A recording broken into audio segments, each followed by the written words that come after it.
এখন সবাই খেয়াল করো, আজকে হযরত শাহ মাসুম কুল্লবী রহমাতুল্লাহ আলাইহি ফুরকানিয়া সুন্নিয়া মাদ্রাসার মাসআলা মাসাইলের অনুষ্ঠানে আজকে যে বিষয়টি নিয়ে তোমাদেরকে শিক্ষা দেওয়া হবে সেটি হচ্ছে ঈমান। ঈমানের 7টি স্তম্ভের 3টি পর্যন্ত তোমাদেরকে শেখানো হয়েছে, বাকি আছে আর 4টি।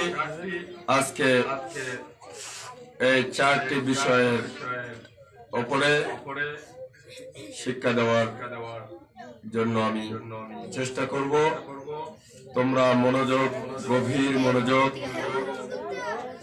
গভীর মনোযোগী হয়ে আমার দিকে তাকিয়ে শ্রবণ করো, যাতে তোমরা বিষয়টি ভালোভাবে বুঝতে পারো এবং বুঝে এবং শিখে সেইভাবে তোমরা তোমাদের জীবনকে পরিচালিত করতে পারো। সবাই আমার গৌসুল আজম খুল্লবী রহমাতুল্লাহ আলাইহি নিগাহে করমে এই মাদ্রাসা যে শিক্ষার গতানুগতি নিয়মতান্ত্রিক ভাবে এক একটি বিষয়ের উপরে তোমাদেরকে শিক্ষা দেওয়া হবে। সুতরাং যারা এখন পর্যন্ত গভীর মনোযোগী হতে পারো নাই, তাদেরকে আমি অনুরোধ করব তোমরা এই মাসআলা মাসাইলের অনুষ্ঠানে গভীর মনোযোগ।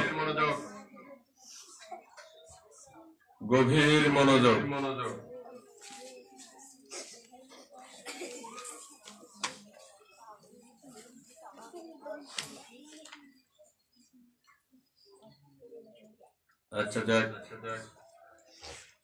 দেখো আজকে তোমাদেরকে কালকে যে বিষয়টি বলেছিলাম, 4 নম্বর পয়েন্টে তোমাদেরকে বলেছিলাম ঈমানের 7ম স্তম্ভের ভিতরে 4 নম্বর স্তম্ভটি কালকে তোমাদেরকে শিখিয়েছিলাম। আজকে তারই ধারাবাহিকতায় নবী রাসূলগণের উপর ঈমান। এবার আজকে হচ্ছে কি 4 নম্বর শেখানো হবে নবী রাসূলগণের প্রতি ঈমান বা বিশ্বাস। দেখো আল্লাহ তাআলা মানব জাতি কার, আমার সাথে সাথে বলো, আল্লাহ তাআলা মানব জাতির হেদায়েতের জন্য যুগে যুগে নবী ও রাসূলগণকে প্রেরণ করেছেন। ইসলামের মৌলিক বিধানের মধ্যে পবিত্র কোরআন বিধানের মধ্যে নবী রাসূলগণের উপর ঈমান আনা অন্যতম। কিতম অন্যতম। আল্লাহ তাআলা হযরত আদম আলাইহিস সালাম হতে আরম্ভ করে শেষ নবী হযরত মুহাম্মদ সাল্লাল্লাহু তাআলা আলাইহি ওয়াসাল্লাম পর্যন্ত অসংখ্য নবী ও রাসূল প্রেরণ করেছেন। পবিত্র কোরআন মজিদে ইরশাদ হচ্ছে, আল্লাহ পাক রব্বুল আলামিন সাক্ষ্য দিচ্ছেন। দেখো সবাই আমার সাথে বলবা, বিসমিল্লাহির রহমানির রহিম। ওয়ালাকাদ আরসালনা রুসুলাম ক্বাবলিকা মিনহুম মান ক্বাসাসনা আলাইকা ওয়া মিনহুম মান লাম নাকসুস আলাইকা। আল্লাহ পাক রব্বুল আলামিন পবিত্র কালামুল্লাহ শরীফের মধ্যে ইরশাদ করতেছেন, এবং নিশ্চয়, বলো আমার সাথে, এবং নিশ্চয় আমি আপনার পূর্বে রাসূল প্রেরণ করেছি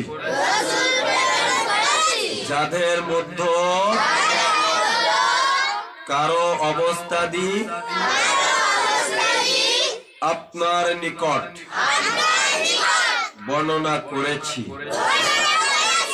এবং কারো কারো অবস্থাদি বর্ণনা করিনি। কারো কারো অবস্থাদি কি করিনি? বর্ণনা করিনি। কারো কারো অবস্থা কি করিনি? বর্ণনা করিনি। এখন দেখো, মনোযোগ প্লিজ, অ্যাটেনশন প্লিজ, দয়া করে বাবারা, আমরা কেউ দুষ্টামি করবো না, গভীর মনোযোগ।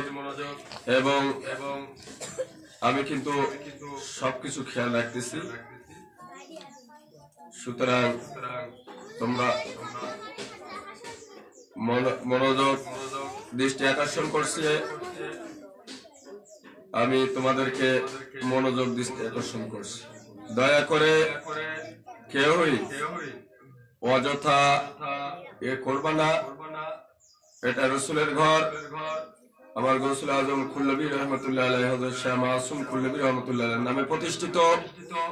সুতরাং এখানে বাদব সবাই বসে শ্রবণ করো, শিখো, এগুলো কাজে লাগবে, একদিন একদিন কাজে লাগবে। একদিকে আমাদের শত্রু নাস্তিকতা বেড়ে গিয়েছে, একদিকে আমাদের ক্ষতি করতেছে নাস্তিকেরা, অপরদিকে একদল মুনাফিক চক্র হুজুর সেজে একদিক দিয়ে ইসলামের বিরোধিতা করতেছে নাস্তিকেরা, অপরদিকে আমাদের ভিতরে ঢুকে ইহুদিদের টাকা খেয়ে ইহুদিদের দালালেরা আমাদের ঈমানকে ধ্বংস করতেছে। এখন আমাদেরকে এর থেকে বেঁচে থাকতে হবে। আমাদের এ থেকে বেঁচে থাকার জন্য আমাদের জানা অত্যন্ত জরুরি। একদিকে নাস্তিকেরা লেগে গিয়েছে, অপরদিকে মুনাফিকেরা লেগে গিয়েছে। একদিকে ইসলামকে ধ্বংস করার পায়চারা চলতেছে, অপরদিকে আমাদের ঈমানকে ধ্বংস করার পায়চারা চলতেছে। এখন উভয় সংকটের ভিতরে আমরা বাবারা, যতদিন যাবে তত ঈমান রক্ষা করা বড় কষ্টকর হয়ে যাবে। আর যদি তোমরা এখন যদি এই ঈমান সম্পর্কে এই বেসিক শিক্ষাগুলো তোমরা তোমাদের কলবে ধারণ করতে পারো, তাহলে কোনোদিন কখনো ঈমান হারা হওয়ার সম্ভাবনা থাকবে না বাবা। এখন একদিকে ইসলাম ধ্বংসের পায়চারা, অপরদিকে ঈমান ধ্বংসের পায়চারা চলতেছে। যতদিন যাচ্ছে তত এর সংঘাত বাড়তেছে। এখন শরিয়াতি ইলম শিক্ষা ছাড়া ঈমান রক্ষা করা কোনো উপায় নেই। ঈমান রক্ষা করতে গেলে যেগুলো দ্বারা ঈমান রক্ষা হয়, ঈমান মজবুত হয়, সেই কাজ থেকে আমাদেরকে এখন বিরত রাখা হচ্ছে। সুতরাং আমি তোমাদের কাছে আহ্বান জানাবো, আমি তোমাদের কাছে অনুরোধ জানাবো করজোরে, তোমরা এই ঈমানের চ্যাপ্টারটা ভালো করে শ্রবণ করো, শিখে নাও, হৃদয়ে ধারণ করে রাখো। এটা অত্যন্ত গুরুত্বপূর্ণ এবং এটা অত্যন্ত গুরুত্বপূর্ণ বিষয়। যাক, দেখো ওয়ালাকাদ আরসালনা রাসূলাম মিন ক্বাবলিকা মিনহুম মান কাসাসনা আলাইকা ওয়া মিনহুম মান লাম নাকসুস আলাইকা। তরজমা দেখো, এবং নিশ্চয়, আমার সাথে বলে, এবং নিশ্চয় আমি আপনার পূর্বে রাসূল প্রেরণ করেছি যাদের মধ্যে কারো অবস্থা দিয়ে আপনার নিকট বর্ণনা করেছি এবং কারো কারো অবস্থা দিয়ে বর্ণনা করিনি। এটা কে বলেছেন? আমার আল্লাহ বলেছেন। কে বলেছেন? আমাদের সৃষ্টিকর্তা বলেছেন। কে বলেছেন? আমাদের রিজিক দাতা বলেছেন। কে বলেছেন? আমাদের হায়াত ও মৌতের যিনি ক্ষমতা রাখেন তিনিই বলেছেন। ওনার কথায় কি কোনো সন্দেহ আছে? এটা হচ্ছে সূরা মুমিনুন আয়াত নম্বর ৭৮। আয়াত নম্বর কত? ৭৮ নম্বর আয়াতে আল্লাহ পাক রব্বুল আলামিন সাক্ষী দিচ্ছেন যে আল্লাহ পাক রব্বুল আলামিন বলতেছেন, দেখো নবী রাসূলগণের উপর কেন বিশ্বাস করতে হবে, নবী রাসূলগণের প্রতি কেন বিশ্বাস করতে হবে সেটা আল্লাহই দলিল দিয়ে দিচ্ছে। কে দলিল দিচ্ছে? আল্লাহই দলিল দিয়ে দিচ্ছে। কেন তোমরা বিশ্বাস করবা?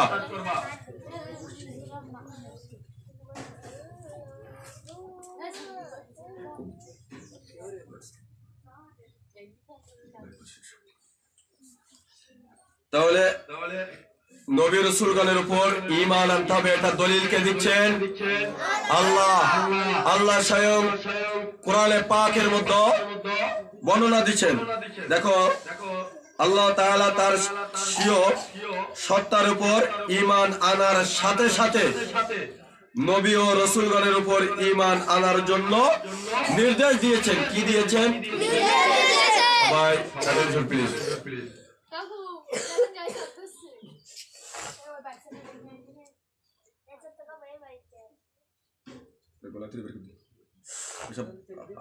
আবার ছেলেগুলি নিয়ে আসবেন এখানে, কালকে যেন কোনো আউট ছেলেমেয়েজনের ভিতরে না ঢোকে, কোনো আউট ছেলেমেয়েজনের ভিতরে না ঢোকে।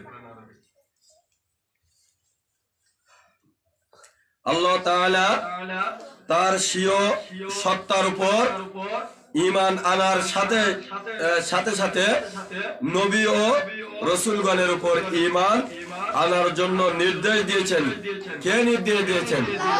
আল্লাহ পাক রব্বুল আলামিন বলতেছেন যে আমার উপরে ঈমান আনার পরে, স্বীয় সত্তার উপরে ঈমান আনার পরে নবী রাসূলগণের উপরে ঈমান আনতে হবে। অর্ডারটা কার? আল্লাহর। অর্ডারটা কার? নবী রাসূলের উপর ঈমান আনার অর্ডারটা কার? দেখো কোথায় অর্ডার দিছে, দেখো পবিত্র কোরআনে আল্লাহ পাক রব্বুল আলামিন ইরশাদ করতেছেন। কি ইরশাদ করতেছেন? দেখো আল্লাহ কি অর্ডার দিচ্ছেন। কুল্লুন আমানা বিল্লাহি, আমার সাথে সাথে বলো, কুল্লুন আমানা বিল্লাহি। সবাই বলো, কুল্লুন আমানা বিল্লাহি ওয়া মালাইকাতিহি ওয়া কুতুবিহি ওয়া রুসুলিহি লা নুফাররিকু বাইনা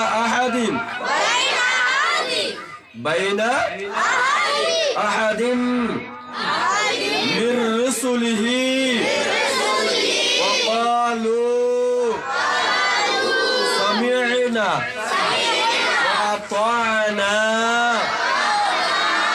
গুফরানাকা ওয়া ইলাইকাল মাসির। কে নির্দেশ দিচ্ছেন? আল্লাহ। এটা তো কোরআনের আয়াত বললে বাংলাটা জানার দরকার আছে না? এইবার দেখো অর্থটা কি বলতেছে আল্লাহ। এখন তো আরবি পড়লে,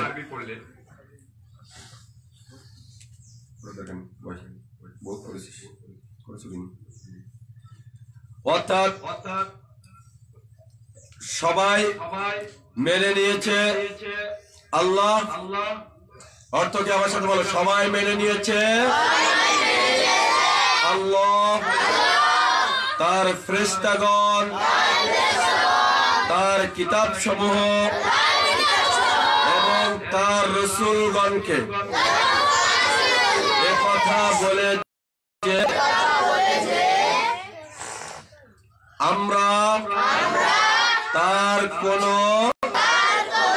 রাসূলের উপর ঈমান আনার মধ্যে তারতম্য করি না। আর আরজ করেছে, আমরা শুনেছি ও মান্য করেছি, তোমরা তোমার ক্ষমা হোক হে আমাদের রব, এবং তোমারই দিকে প্রত্যাবর্তন করতে হবে। এটা হচ্ছে তোমরা পড়েছো এই আয়াতটি, এটা হচ্ছে সূরা বাকারা আয়াত নম্বর 285। এটা কোন সূরা? সূরা বাকারা আয়াত নম্বর 285। এইবার গেল, তাহলে নবী রাসূলগণের উপর বিশ্বাস করতে হবে। এটা কে আদেশ করেছেন? আমার আল্লাহ আদেশ করেছেন। যাক, 4 নম্বর গেল। এইবার আর সবচেয়ে একটি গুরুত্বপূর্ণ বিষয়, এই বিষয়টার পরে গভীর মনোযোগ, এই বিষয়টা বলে আজকের শিক্ষা ব্যবস্থা এখানেই সমাপ্তি ঘোষণা করব।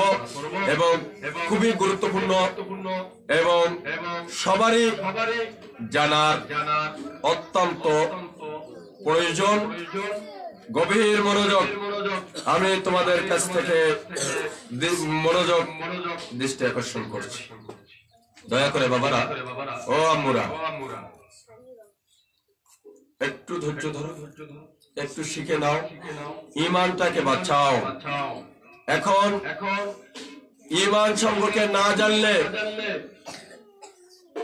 একটু যদি না জানো, অন্ধ বিশ্বাস করে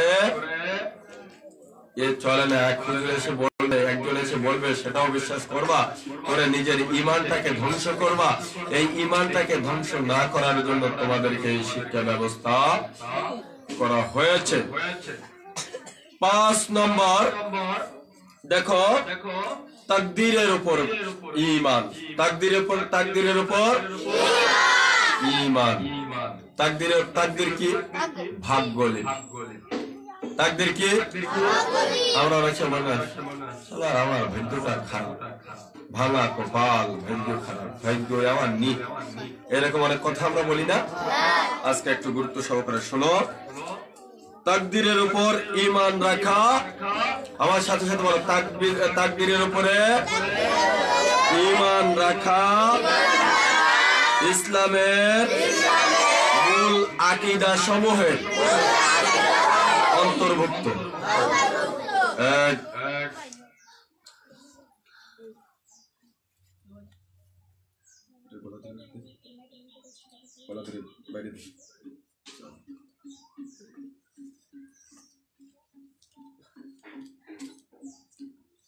এই বিষয়টা বলে বেশি একটু খেয়াল করো।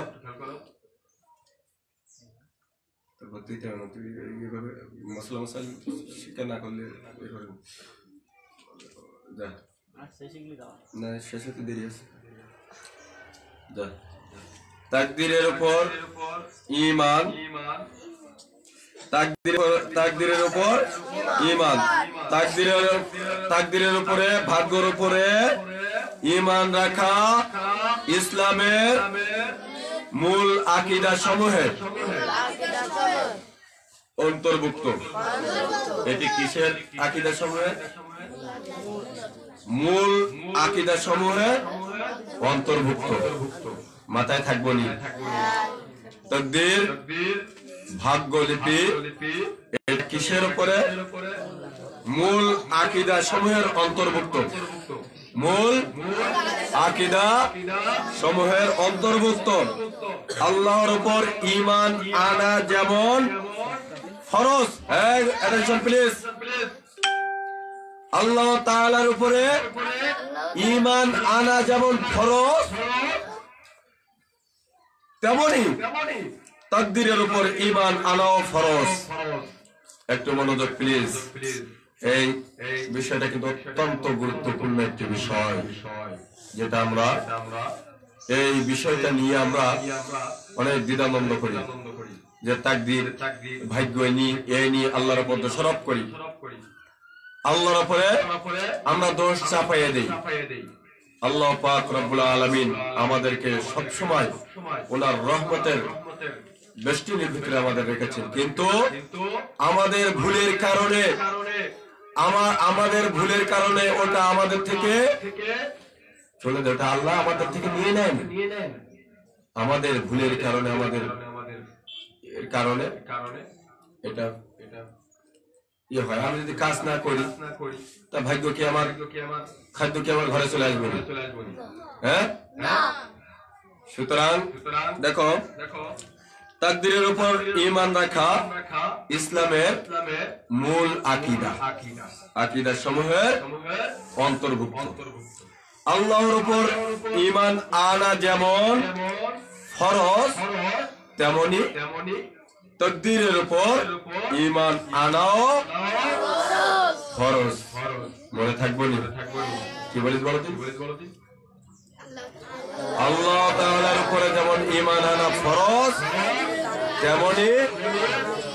তেমনি কি তাকদীরের উপরে, ভাগ্যের উপরে ঈমান আনা ফরজ। এইবার এটা তো আমি বললাম, এবার আল্লাহ কি বলেছে একটু জানার দরকার আছে না?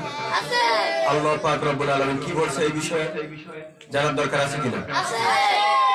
আল্লাহ পাক রব্বুল আলামিন এই বিষয়ের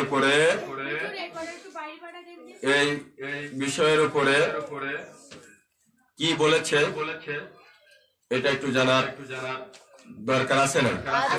দেখো আমার আল্লাহ কি বলতেছেন, আমার মাওলা, আমার রিজিক দেওয়ালা কি বলতেছে একটু মনোযোগ সহকারে আমার সাথে সাথে। বিসমিল্লাহির রহমানির রহিম। ওয়া খালাকা কুল্লা শাইইন ফাকাদ্দারাহু তাকদীরা। আমার আল্লাহ বলতেছেন, তিনি প্রত্যেক বস্তু সৃষ্টি করে সঠিক পরিমাণে রেখেছেন।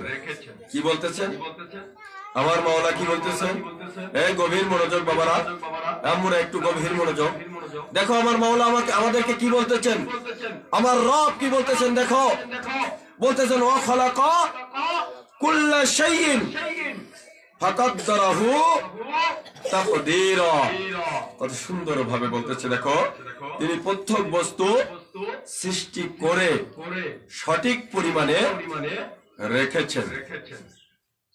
তাহলে আমাদের যে আল্লাহ পাক রব্বুল পাঠিয়েছেন আমাদের জন্য সবকিছু সৃষ্টি করে রেখেছেন। সুজনকে দাও, কি বলেছি বলো?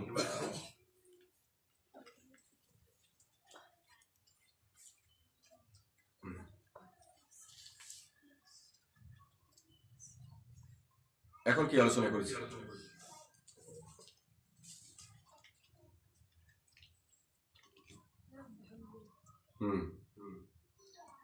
তাকদীরের পর কি বিশ্বাস রাখা কি?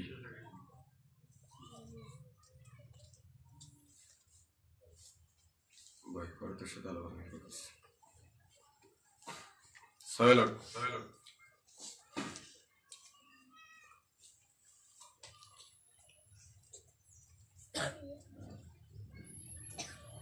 তাকদীরের উপর বিশ্বাস রাখা কি?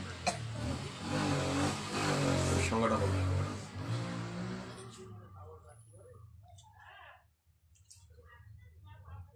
সাবধানে বল, সমস্যা দয়া করে। দেখো, ওয়া খালাকা কুল্লা শাইইন ফাকাদ্দারাহু তাকদীরা। তিনি প্রত্যেক বস্তু সৃষ্টি করে সঠিক পরিমাণে রেখেছেন, তাহলে ভাগ্যোদয় দিয়ে লাভ আছে? আমার মাওলা আমাদেরকে সৃষ্টির আগে রিজিক সৃষ্টি করেছেন, ঠিক আছে? আল্লাহ বলতেছেন, কে বলতেছেন? সূরা ফুরকান আয়াত নম্বর 2, সূরা ফুরকানের 2 নম্বর আয়াতে আল্লাহ পাক রব্বুল আলামিন সাক্ষী দিচ্ছেন, বলে দিচ্ছেন আমাদেরকে, এই বান্দা, তিনি প্রত্যেক বস্তু সৃষ্টি করে সঠিক পরিমাণে রেখেছেন, কমও রাখেন নাই, এও রাখেন নাই, যতটুকু প্রয়োজন ততটুকু রেখেছেন আমার আল্লাহ। সুতরাং আমরা আমাদের জন্য যতটুকু রেখেছে আমরা ততটুকুই পাবো, এবং আমরা চাহিদার বাইরে যখন চাই তখন যে কি, তুমি তোমার জন্য বাজেট আছে এতগুলো, তুমি যদি বাজেট ছাড়া যদি চাও এরপরে আল্লাহর উপর দোষারোপ চাপাইয়ে দাও, এটাকে হবে না। আল্লাহ তোমার জন্য যতটুকু বাজেট রেখেছে ওই বাজেটের উপরেই তোমার খুশি থাকতে হবে। আজকে তোমার 10 টাকা ইনকাম হয়েছে, 100 টাকা ইনকাম হয়েছে, ওইটার উপর শুকরিয়া আদায় করতে হবে। আজকে তুমি ডাল দিয়ে ভাত খেয়েছো, এটা তোমার মনে করতে হবে এটা আল্লাহ পাক রব্বুল আলামিনের পক্ষ থেকে বাজেট ছিল, ওর বাইরে আশা করার প্রয়োজনে যাদের এই বিষয়ের উপর লোভ বেশি, যে এইটার পরে যদি একটু মাছ হয়েছে, একটু গোস্ত হয়েছে, আর একটু যদি খাসির মাংস হতো, এইভাবে যত চাহিদা যাদের কোনো শেষ নেই, তাদের অভাবেরও শেষ নেই। কিন্তু মুমিন ব্যক্তি, আল্লাহর মুমিন ব্যক্তিরা যেটা পায়, যেটা সামনে পায়, সেটাতেই খুশি হয়ে যায়, আল্লাহর উপরে শুকরিয়া আদায় করে, ও আল্লাহ তুমি আজকে যতটুকু খাওয়াইছো আলহামদুলিল্লাহ, আমি তোমার কাছে লাখ লাখ লাখ শুকরিয়া আদায় করি। আল্লাহ তুমি আমাকে তৃপ্তি সহকারে খাওয়াইছো। কিন্তু লোভী মানুষ কখনো আল্লাহর শুকরগুজার হয় না, কৃপণ মানুষ কখনো আল্লাহর শুকরগুজার হয় না। তারা একটু খেলে মনে করে আল্লাহ আর একটু হলে হতো। কেউ যদি এখন একতলা বিল্ডিং দিয়ে দেয়, চিন্তা করে আমার যদি আর 10 টাকা, তার কাছে যদি জিজ্ঞেস করা হয় তোমার আমি শুকরিয়া করতে দেখি না, দেখা যাচ্ছে কেউ 20,000 ইনকাম করতেছে, বলতে পারে আল্লাহ অভাব। কিন্তু মুমিন ব্যক্তি যখন যেটা পায় সেটা নিয়েই সন্তুষ্ট থাকে, এই জন্য তার কোনো অভাব, মুমিন ব্যক্তির কোনো অভাব থাকে না। থাকে কাদের? লোভীদেরকে, যারা লোভ একটা পেয়েছে আরেকটা পাওয়ার চিন্তা করছে, একটা পেয়েছে ওটাতে তৃপ্ত নয়, আরেকটাতে ঝাঁপিয়ে পড়ছে। তাদের এখান থেকে কিয়ামত পর্যন্ত, হায়াতি জিন্দেগি পর্যন্ত তাদের এই অভাব দূর হবে না। কিন্তু মুমিন ব্যক্তির অভাব তাৎক্ষণিক দূর হয়ে যায়। তার কারণ যতটুকু আল্লাহ, মুমিন ব্যক্তি বিশ্বাস করে, আল্লাহর উপর তাওয়াক্কুল করে, ও মাওলা তুমি যেটা দিয়েছো আজকে আমার জন্য, যেটা বাজেট করেছো, আমি যেটা পেয়েছি এইটার উপরে রাজি খুশি আছি। এজন্য যখন যেটা সামনে আসে সেটা খেয়ে শুকরিয়া আদায় করতে হয়। খানা খাওয়ার পরে শুকরিয়া আদায় করতে হয়। একটি ফল খেয়েছো, আল্লাহর নিয়ামত খেয়েছো, ওটা খেয়ে শুকরিয়া আদায় করতে হয়। তুমি যে টাকাটা রুজি করেছো ওই টাকার উপরে সন্তুষ্ট থাকতে হয়, আল্লাহর উপরে শুকরিয়া আদায় করতে হয়, তাহলে দেখবা বরকত চলে আসবে। আর তুমি যদি বলো না এটা যদি আরো যদি হতো, এটা করা ঠিক নয়। তোমার জন্য যে বাজেটটি ছিল এটা বাজেট তকদির, ভাগ্য, এটা আল্লাহর পক্ষ থেকে তোমার বাজেট করা হয়েছে। তুমি হাজার চেষ্টা করলেও তুমি বাজেটের বাইরে যেতে পারবে না। এই বিশ্বাস, এই ঈমান তোমার থাকতে হবে। এটা হচ্ছে ঈমানের একটি গুরুত্বপূর্ণ বিষয়, ভাগ্যের বিষয়। যাক, আল্লাহর ইলম বা জ্ঞানে আজলি ওয়ালাদি, তিনি সর্বজ্ঞ। তিনি কি? সর্বজ্ঞ। তাই ওয়ালাদি হতে অনন্তকাল পর্যন্ত, ভালো করে খেয়াল করো, ওয়ালাদি হতে অনন্তকাল পর্যন্ত যা কিছু প্রকাশ পাবে ও সংঘটিত হবে, যা কিছু প্রকাশ পাবে ও যা সামনে সংগঠিত হবে, তা তিনি অনাদিকাল হতে জানেন। তিনি কি? আল্লাহ পাক রব্বুল আলামিন এখন কি হচ্ছে, পিছনে কি হয়েছিল, সামনে কি হবে, এরপরে কি হবে, সর্ব বিষয়ে আমার আল্লাহ জানেন কিনা? সবাই বলো আল্লাহ জানেন কিনা? এইটার উপরে বিশ্বাস রাখার নাম হচ্ছে ঈমান। এটার উপরে এই বিশ্বাসটা শুধু মুখে নয়, মুখে স্বীকার করতে হবে, অন্তরে ধারণ করতে হবে এবং সেই অনুযায়ী আমল করতে হবে। তাহলে ঈমানের পরিপূর্ণতা আসবে। গভীর মনোযোগ বাবারা, এই জানার নামই হচ্ছে কি, এই যে এখন যেটা বলছি আল্লাহর ইলম বা জ্ঞান। আল্লাহর ইলম বা জ্ঞান, তিনি সর্বজ্ঞ। তাই অনাদি হতে অনন্ত কাল পর্যন্ত যা কিছু প্রকাশ পাবে ও সংগঠিত হবে তা তিনি অনাদি কাল হতে জানেন। এই জানার নামই হচ্ছে তাকদীর। এই জানার নাম কি? এই জানার নামটাই কি? এইটার উপরে বিশ্বাস রাখতে হবে কিনা বাবারা? তাকদীরের দোষ দিয়ে লাভ নাই। আমাদের নিজের ভুলের কারণে আমরা ওটা থেকে পিছিয়ে যাই। আর যেটা আমার জীবন থেকে চলে যাবে এটা মনে করতে হবে এইটা আমার ছিল না, যদি আমার থাকতো তাহলে এটা আমার থেকে যেত না। এই জন্য যেটা নিজের অংশ থেকে চলে যাবে এইটাই ধারণা করতে হবে যে হে মাওলা, যেটা আমার থেকে চলে গিয়েছে ওটা আমার ছিল না,